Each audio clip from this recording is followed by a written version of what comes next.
আজ বন্ধুদের সাথে আমি একটু নতুন ধরনের ভিডিও করার চেষ্টা করলাম, রান্নার ভিডিও।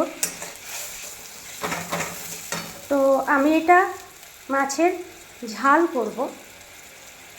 অনেকেই তো সর্ষে দিয়ে করে, এখন সবাই তো সর্ষে খায় না, কেন? পেটের সমস্যা হয় বলে। তো আমি এটা সর্ষে দেবো না, জিরে, টমেটো, কাঁচা লঙ্কা দিয়ে অল্প ঝোল রেখে রসা রসা মতো করব। আমার বাপের বাড়ি হলো বাঙাল আর আমার শ্বশুর বাড়ি হলো এদেশীয়, যার জন্য আমাদের শ্বশুর বাড়িতে সর্ষেটা খুব বেশি খাওয়া হয়, কিন্তু আমাদের বাপের বাড়িতে মানে আমার মায়ের কাছে সর্ষেটা আমরা খাই না বললেই চলে। তো চেষ্টা করছি আপনাদের কাছে এই রান্নার ভিডিওটা দেখানোর জন্য। জানি না কতটুকু কি দেখিয়ে করে উঠতে পারবো। আজকে রবিবার, সকলের ছুটির দিন। সকলের কি রান্নাবান্না হয়ে গেছে, বা অনেকের হয়তো লাঞ্চ করা হয়ে গেছে।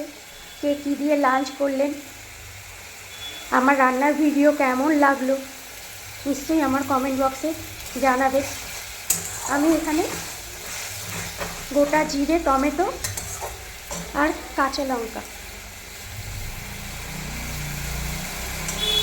আর 2-4টে আলু দেব। মাছটা আমি এখানে ভেজে রেখে দিয়েছি। মাছটা দিয়ে হালকা হালকা রসা রসা মতো করব। যা, সকলে স্নান করে লাঞ্চ করে নিন। আমি তাহলে এই পর্যন্তই আজ রাখছি। সকলে ভালো থাকবেন, সকলে সুস্থ থাকবেন।